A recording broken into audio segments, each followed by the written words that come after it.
Hello বন্ধুরা, কুসুমের রান্নাঘরে সবাইকে স্বাগত। আজকে রেসিপি দোকানের মতো পেটাই পরোটা। পেটাই পরোটা বানানো কিন্তু ভীষণই সহজ। আসুন দেখে নেওয়া যাক আমার আজকেই ভিডিওটা। এটা বানানোর জন্য আমি এখানে 2 কাপ ময়দা নিয়েছি, 500 গ্রাম ময়দা,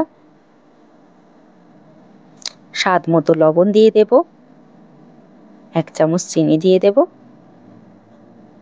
অল্প একটু রিফাইন অয়েল দিয়ে শুকনো উপকরণগুলো ভালো করে ময়দার সঙ্গে মিশিয়ে নেব। এখানে হালকা গরম জল নিয়েছি, জলটা অল্প অল্প করে দেব। রুটি পরোটার মতো শক্ত ডো হবে না, এটা একটু নরম ডো তৈরি করে নিতে হবে। ডোটা যত বেশি নরম হবে পরোটাটা তত বেশি নরম হবে।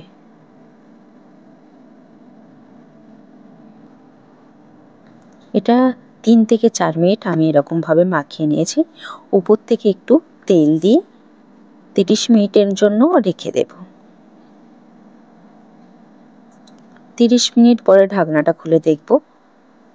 দেখুন ডোটা কতটা সফট হয়েছে। আবার 2 থেকে 3 মিনিট আমি এরকম ভালো করে মেখে নেব। এটা আমি লেচি কেটে নেব। আমার লেচি কাটা হয়ে গেছে, আমি এটা বেলে নেব। এটা খুব পাতলা করে বেলতে হবে। দেখুন এইরকম ঘুরিয়ে ঘুরিয়ে আমি পাতলা করে বেলে নিয়েছি। উপর থেকে তেল দিয়ে দেব, উপর থেকে অল্প একটু ময়দা ছিটিয়ে ছুরি দিয়ে এরকম হাফ পোর্শন কেটে নেব। এরকম ঘুরিয়ে ঘুরিয়ে ময়দাটা একটা ডো তৈরি করে নিতে হবে। দেখুন দেখেই বুঝতে পারছেন কিরকম ভাবে করছি।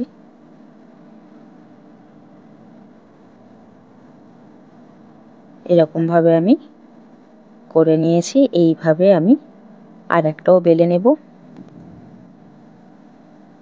আমি 2 রকম পদ্ধতিতে দেখাবো। আমি বড় করে রুটি বেলে নিয়েছি, তেল দিয়ে দেব, উপর থেকে ময়দা ছিটিয়ে দেব। দেখুন এটা চৌকো ভাবে, এটা দেখবেন দোকানে এইরকম করে করে ভিতরের দিকে এটা ঢুকিয়ে দিতে হবে। এইভাবে আমি সবগুলোকে রেডি করে নিয়েছি। এবার একটা বেলে নেব। হাত দিয়ে প্রথম ভালো করে চেপে চেপে পরোটাটা ঘুরিয়ে ঘুরিয়ে বেলতে হবে। বড় আকারের পরোটা বেলে নিয়েছি। তাওয়া আগে থেকে গরম করে নিয়েছি, আমি পরোটাটা দিয়ে দেব। কিছুক্ষণ দেওয়ার পরে পরোটাটা উল্টে দিতে হবে। এটা তেলের ইউজ এখন করব না, তেলটা দিলে পরোটাটা খাস্তা হয়ে যেতে পারে বেশি, ওই জন্য অল্প তেল নিয়ে চামচ দিয়ে চারিদিকে দিয়ে দেব।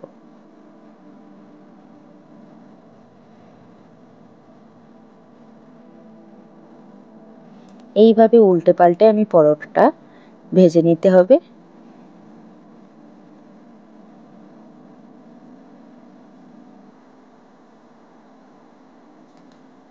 পরোটাটা আমার রেডি হয়ে গেছে, এবারে আমি প্লেটে করে উঠিয়ে নেব।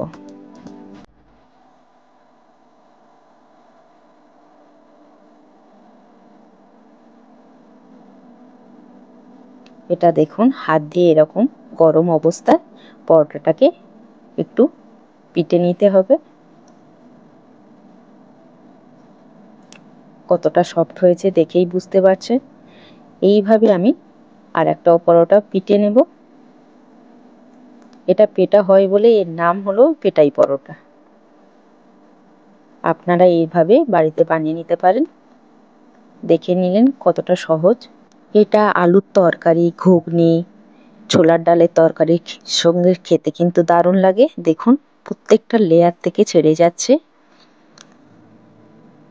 আমার আজকের রেসিপি যদি আপনাদের কাছে ভালো লেগে থাকে, লাইক, কমেন্ট, শেয়ার করবেন। আর আমার চ্যানেলে নতুন বন্ধু হয়ে থাকলে চ্যানেলটাকে সাবস্ক্রাইব করবার অনুরোধ রইল। ভালো থাকবেন, সুস্থ থাকবেন। আবার ফিরে আসবো অন্য কোনো রেসিপি নিয়ে।